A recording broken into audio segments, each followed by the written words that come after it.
Hello everyone, this is your first lecture on the first part of chapter 8 where we're going to start discussing the concept of sampling distributions. Now in your first year you already started working with sampling distributions based on specific statistics that's important to us for doing statistical inference. Okay, so now at this stage of the semester, with everything that we've done up until now throughout STK 210 and 220, we're getting closer and closer to showing you why you needed to learn all of this theory. Now, this chapter is a bit technical at stages, but it's important for you to understand where these distributions come from, what it actually means, and how you use it in statistics in order to really understand what statistical inference is all about and how these procedures has been developed.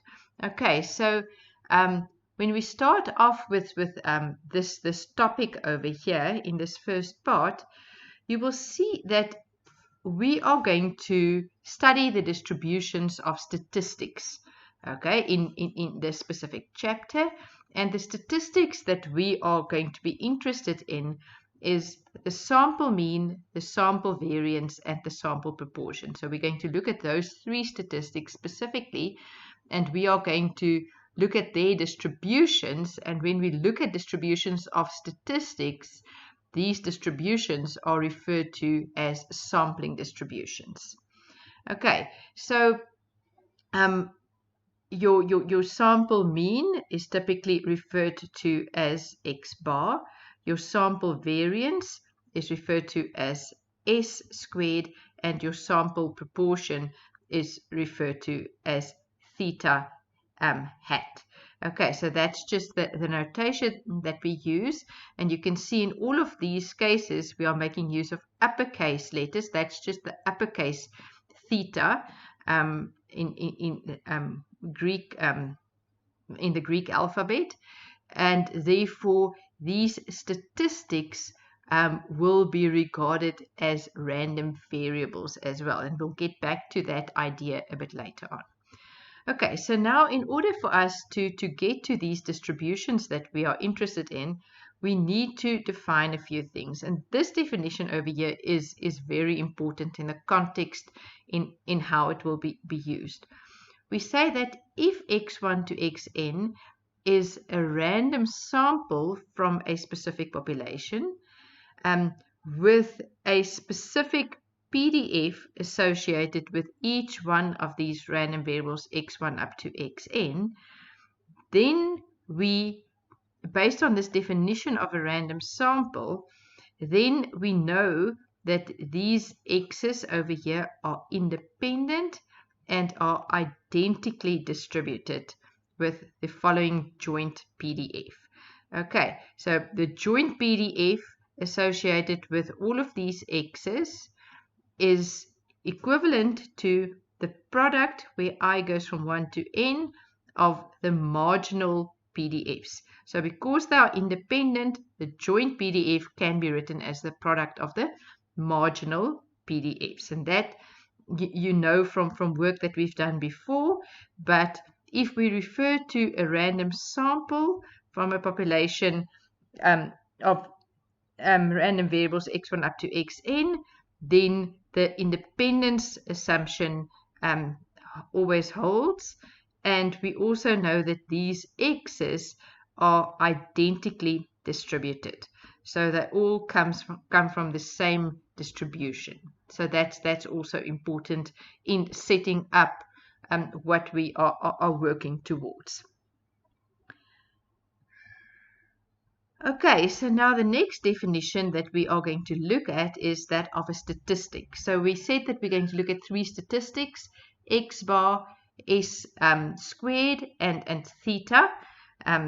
So those three things, or theta hat, then a statistic then is referred to as a function of observable random variables. So we refer to as a statistic in general as T, and that is a function of random variables. Okay, so you will see that this statistic in every case that we set up a statistic which is some or other function of random variables, then that statistic does not depend on any unknown parameter that needs to be estimated. So therefore, it's just called a statistic. Okay, so when we use the value of a sample statistic to estimate a population parameter, this is called point estimation, and we refer to the value of the statistic as a point estimate. Okay, so we'll get to more detail about that. So our statistics that we calculate, which is a function of random variables, are point estimators. And then once we have a sample of observed values and we calculate a value of that statistic, then it's referred to as a point estimate. Okay, so the three statistics that we are going to consider, as I said before, is the sample mean, the sample variance, and the sample proportion. And over here on this page, we are giving you the three definitions that we are looking at. So suppose x1 to xn is a random sample from some or other population, then x bar is referred to as the sum of your x's. So you can see it's the sum of all your random variables divided by n. Okay, so this statistic is called the sample mean, and this will be regarded as an estimator for the true population mean that we want to get to know, and where the population mean is referred to as mu. S squared, you know from what you've done before, is calculated, so that's your sample variance.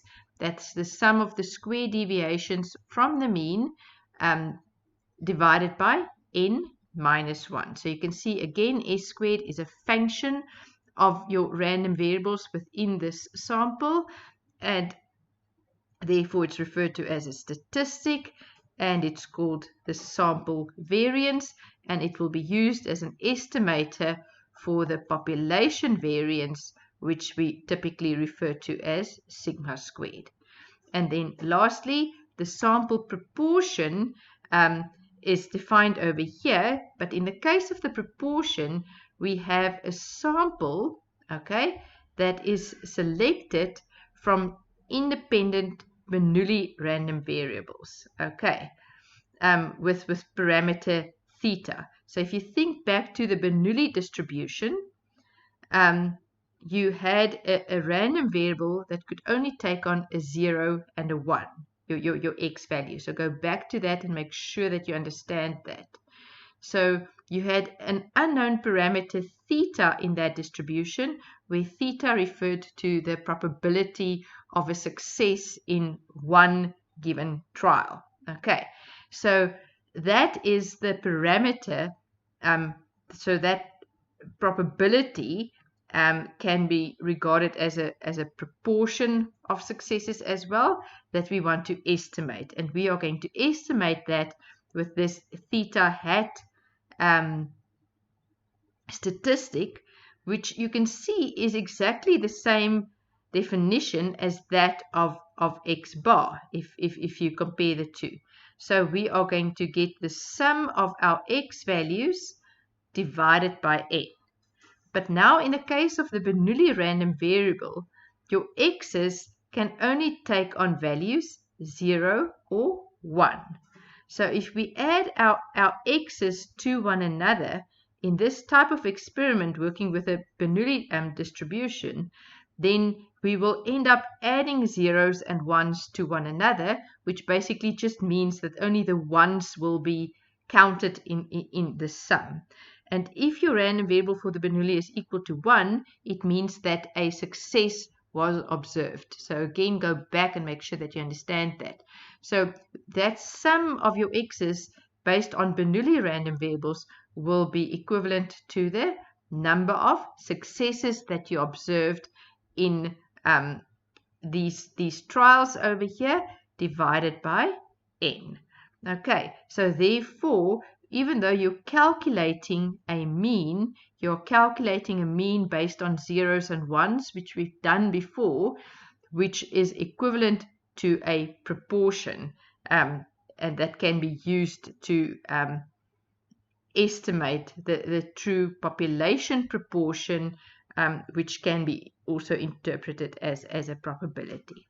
So again, make sure about these definitions. Okay, so if we look at this, you will see that the main aim behind what we are going to do is we want to get to know specific unknown parameters of a population, okay, which is usually unknown to us. So we want to know, for instance, something about the population mean, the population variance, or the population proportion. So what we do is we determine a point estimator based on random variables, which is a statistic that we are going to use for estimation purposes. So our estimator, as we know from what we've done before, is uppercase X bar, uppercase S squared, and this theta hat, which is the uppercase theta. And then we are going to select a random sample, and we will have observed observations. And then we're going to use the estimator, substitute the observed values of the random variables into that estimator, and calculate a point estimate. Okay, so that will be an actual quantity based on sample information that you have, which is an estimate of the parameter that you're trying to estimate. This would be the estimate, the calculated value of your sample variance based on sample information that you have, and this is a calculated proportion, which is a point estimate of the true population proportion that you are interested in. So in doing this, in the end, we are going to look at the distributions of these point estimators. And then in doing that, we are going to define the sampling distributions. Okay, so that's important. So these statistics, these point estimators that we have over here, are functions of random variables, as you saw in terms of the definition of those three. And once we have that, we are interested in three things. We want to know what the distribution of that point estimator looks like, the variance, and expected value. So where does that fit in? And that's what's important behind everything that we are going to look at. Okay, so for these functions of random variables, we are interested in these three characteristics in order to set up a sampling distribution. Okay, so now if we look at this, okay, we are going to convince you that a point estimator has a distribution behind it. Okay, so that specific quantity over there, or that specific definition, is a random variable which has a distribution. That is a random variable that has a distribution, and the same thing applies for this proportion estimator. So for it to have a distribution, it means that you need to have different values for X bar, S squared, and theta hat as defined over here. And how does that work again? So basically what we have is, we have a population of values. We have X values from a population. Okay, specific observed quantity that you are interested in. So from that population, a sample is selected. So, but of a specific size. So if I select a specific sample from this population, it could be a different sample from what someone else could have selected, and so on and so forth. So when we set up this distribution, we look at every possible sample that could be selected from that population of a specific size theoretically. So you could have sample 1, okay, which has specific elements in it, x1, x2, up to xn being selected. But another sample with different elements could have been selected as well, which has elements x1 up to xn in it. And we consider theoretically in setting up these distributions all possible samples, let's say up to the kth sample, okay, that could have been selected from this population with a certain set of observed values in it. So for this sample, a sample mean could be calculated. For that sample, a sample mean could be calculated up to the last possible sample from this population for which a mean could have been calculated. And when we set up a sampling distribution for X bar, we consider all possible sample means that could have been estimated for all possible samples of the same size to be selected from this population. And then we look at these values over here, and we set up a distribution for all these possible theoretical means, and that becomes the sampling distribution of X bar. And then in a similar way, you can consider that for S squared. So for every sample that we have over here, a sample variance could have been calculated up to SK squared. And then if we consider all of these possible variances from all possible samples that could be selected from this population, and for which variances could have been calculated, we look at that distribution of all those values, and that becomes the sampling distribution of S squared, and equivalently for the proportion as well. Okay, so then once you have this set of X bar values over here, you can go and calculate the expected value over all of those X bar values.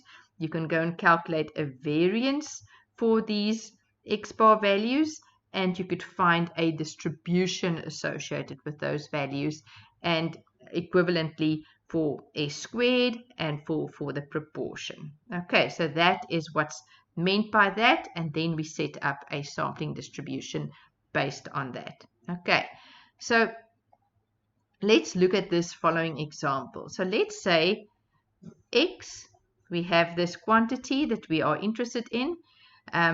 It refers to as the number of bedrooms of chalets at a specific holiday resort. So this resort has chalets that is either a 1-bedroom, a 2-bedroom, or a 3-bedroom chalet, and the probability of finding a 1-bedroom chalet is a 30% chance, a 2-bedroom is a 50% chance, 3-bedroom is a 20% chance. Probabilities adds up to 1. There's a graphical representation of this distribution. So if you go and calculate the mean value of X, which is referred to as the population mean value, okay, you will get that your expected value is 1.9, and your standard deviation is 0.7. But now we go and we define a statistic. Okay, so we say, let's say, call the statistic T is x1 plus xn, x1 plus x2, and that refers to the total number of bedrooms of 2 randomly selected families who check in at this resort. So family 1 is going to choose a chalet with a number of bedrooms. Family 2 is going to choose a chalet with a number of bedrooms, and we want to look at those 2 randomly selected families. So we have a sample of size 2, a random sample, which looks at the total number of bedrooms shared, across the 2 families, depending on which chalets they have chosen. Okay, to stay in. So now we ask you, based on this new statistic that we have defined, go and calculate or determine the probability distribution of t. So now we have to look at this. So now we have a joint distribution between x1 and x2 that we need to go and set up based on that statistic, right? Because it depends on both x1 and x2. But because we have a random sample, and our random sample says two things. It says, first of all, that x1 and x2 are independent. So we know that the joint probability function is going to be the marginal of x1 multiplied by the marginal of x2. And we also know that they have the same distribution. So the marginal distribution of x1 is the same as the distribution given to us initially for a random variable, x, that refers to the number of chalets available. So there's either 1, 2, or 3 available. And the same thing applies for x2. That was given to us from the beginning. And now, knowing this and knowing this, we can go and calculate these joint probabilities on the inside of the table, right? So the joint probability of x1 and x2 both being equal to 1 is just going to be the marginal probability that x1 is equal to 1 multiplied by the marginal probability that x2 is equal to 1, and you get that probability. The joint probability of x1 being 1, x2 being 2 is going to be 0.5 times 0.3 due to the fact that you have independent random variables, and so on and so forth. So you understand now where these probabilities come from, and you could set up your probability distribution of the joint function. And now we're going to use this joint probability distribution to go and set up the sampling distribution of t, which is the sum of these two random variables. Okay, so how did you do that in chapter 7? Because in chapter 7 we looked at working with functions of random variables, right? So based on this definition of t, we have to go and calculate what all the different observed values of t could be equal to by looking at all possible combinations of x1 and x2 values. So we calculate t being x1 plus x2 for every possible combination to get the different values that t can take on. So if x1 is 1, x2 is 1, 1 plus 1 gives you 2, so that's a possible value of t. 1 plus 2 will give you 3, 1 plus 3 will give you 4, 2 plus 1 will give you 3 again, 2 plus 2 will give you 4, 2 plus 3 will give you 5, and so on and so forth. So you can see the largest value that t can take on is 3 plus 3, which is 6. And now once you have these values of t, now we can say, okay, now we have to go and calculate the probability or the theoretical probability associated with each one of these values of t. So how could we get a t value of 2? The only way to get a t value of 2 is if x1 is 1 and x2 is 1, and so therefore that probability becomes the probability of t being equal to 2. Okay, for t being equal to 3, you could either obtain that by taking 1 plus 2, okay, so that combination of x1 and x2 values with that probability, or 2 plus 1 with this probability. So the probability that t is equal to 3 is the sum of those two probabilities. The probability that t is equal to 4, given by this probability, you just have to go and look at all combinations of x1 and x2 values for which t could be 4. So it could be 1 and 3 with this probability, 2 and 2 with that probability, 3 and 1 with this probability. If you add those probabilities, you get this.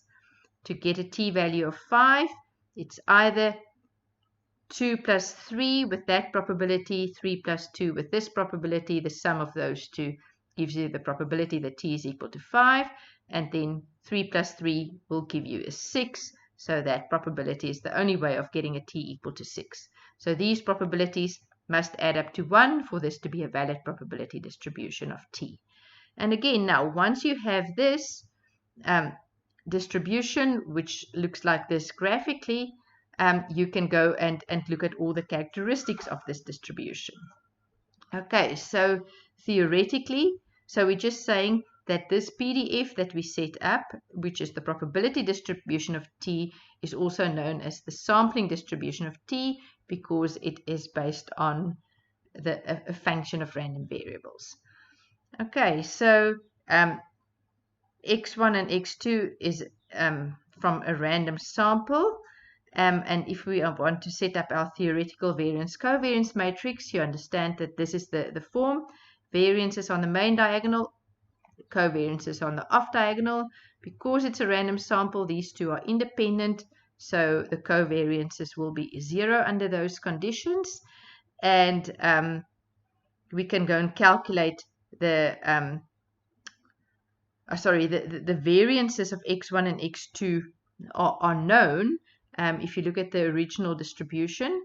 So we say x has this distribution over here with a standard deviation of 0.7. So if you take 0.7 and you square that, you will get the variance of each one of those x's, which will both theoretically be the same value because they have the same distribution. That's the definition that we are working with. Okay, so now we can use this to go and calculate the expected value of t, which is the expected value of x1 plus x2. You know you can rewrite it into this form. Each one of these x's has exactly the same expectation, and you can calculate the expected value of t.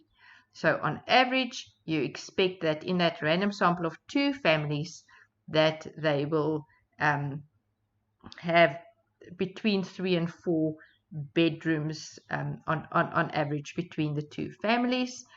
The variance of t is the variance of x1 plus x2, which you can just calculate with this form over here because there's a 1 and a 1 in front of this, so it just becomes 1 squared times the variance of 1 plus 1 squared times the variance of x2. The covariance between these two variables are 0 because they're independent. So the formula for calculating this variance over here just reduces to this, and we can quite easily go and calculate the variance of t as well. So based on this, we now have a probability distribution of t with a mean and a variance. So we have the full sampling distribution. Over here, you can work through this in your own time. We just show you, based on this probability distribution that you've calculated, that you can use your basic definition of calculating the expected value and your calculation formula of the variance in the end also to go and calculate the two quantities that we did on the previous page. But you can work through this in your own time. Okay, so now that's what theory tells you, based on the definition of a random sample and how we've done that based on what you were taught in chapter 7 as well. Now you want to go and test this, right? So you want to go and generate values in your own time by making use of SAS to go and see whether the results that you're going to obtain is equivalent to what we teach you in theory, right? So we wrote a little program. So we have x that has this probability distribution. T is x1 plus x2. Both x1 and x2 has the same probability distribution as x, but t is the sum of these two random variables that we are interested in. Okay, so first of all, we just say generate only 10 samples, okay, of 10 possible combinations of 2 families selections of chalets at that resort. We tell you where to start generating, and then we ask you to go and calculate the total number of bedrooms for each sample. So we want to calculate estimates for t, right? And then we just say increase your number of samples to 1,000, and then we are going to do some descriptive statistics on that. So I'll show you that just now. So this is our first part. Okay, so we know that our x's are from a probability distribution with these 3 probabilities associated with it. So if we're just going to generate 10 samples, okay, with 2 observations in it, you know that we can use a random function, okay, where we say we want 10 samples of size 2 that we are generating, we are generating it from a table that has probabilities equivalent to that set. Okay, so we've used this function before. Just make sure that you remember this statement over here to say we want a certain number of samples of a specific size being selected. So we also asked you to go and calculate an estimate for t in the second part. So we want to basically do this, and we show you 3 different ways of calculating row totals, and I'll show you why we're calculating row totals just now. Or maybe I should just go to the data. So this data that we have generated over here in selecting these x values is going to look like this. So you'll have 2 or 10 samples of size 2 each. So family 1 selected a 1-bedroom chalet, family 2 a 2-bedroom chalet. Another selection in another sample could be a 3-bedroom chalet and a 1-bedroom chalet, and so on and so forth. Okay, so now in order to get the total number of chalets selected by the 2 families, we need to add these 2 values each time to one another. And we've shown you 3 different ways in the program to get the same answer. So we could either take, because this is a matrix that you have generated, we can take the value in that column plus the value in that column, okay, which is the first method.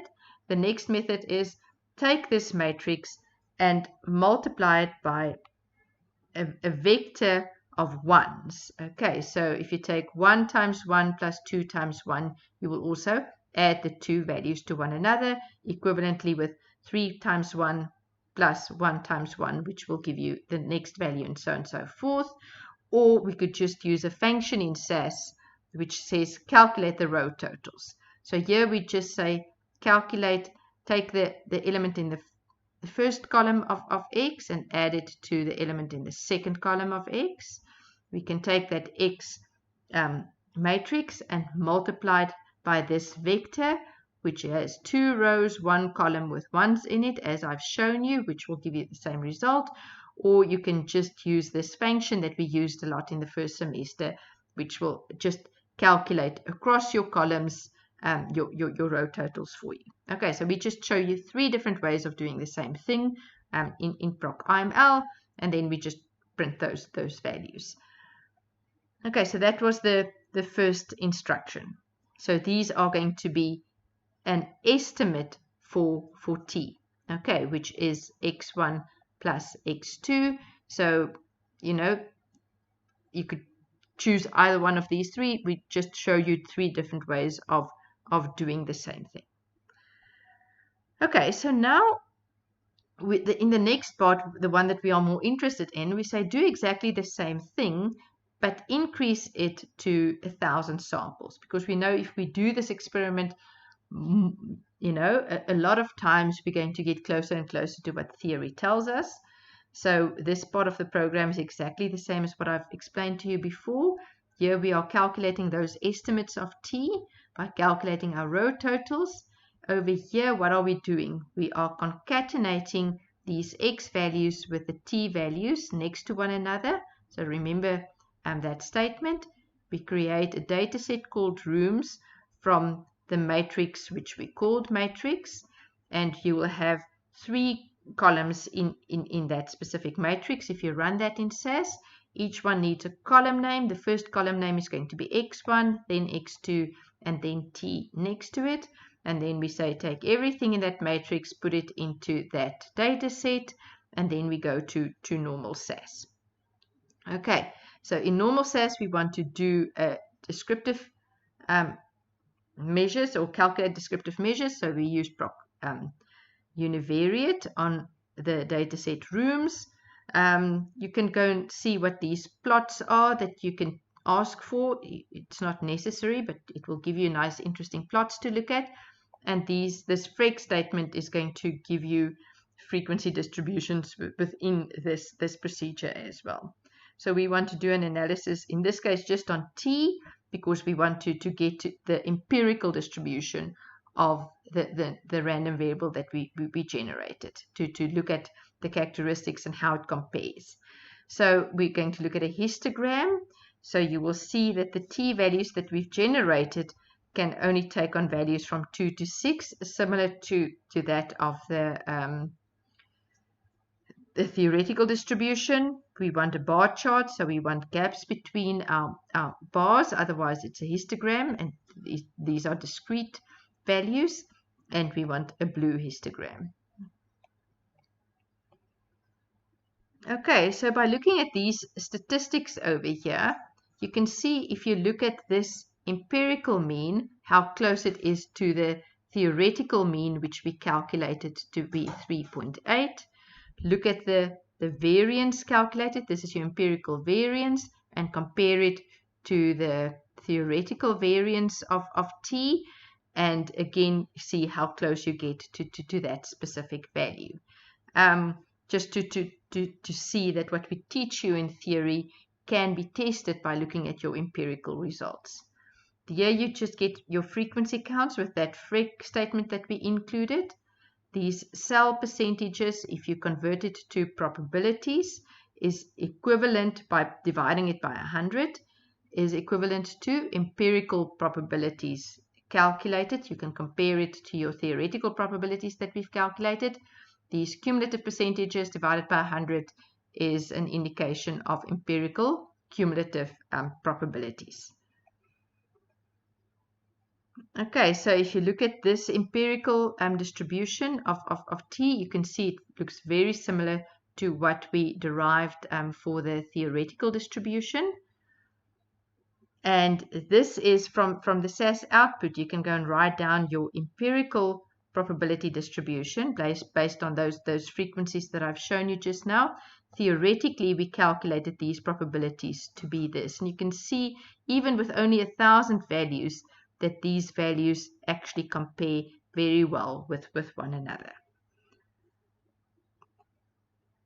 Okay, and here is just a graphical representation of the same thing. So you can see your red bar is the theoretical probability distribution and probabilities given to you for specific values, and the blue bar just indicates your empirical graph. And again, now you can see how close the empirical distribution gets to the theoretical distribution itself.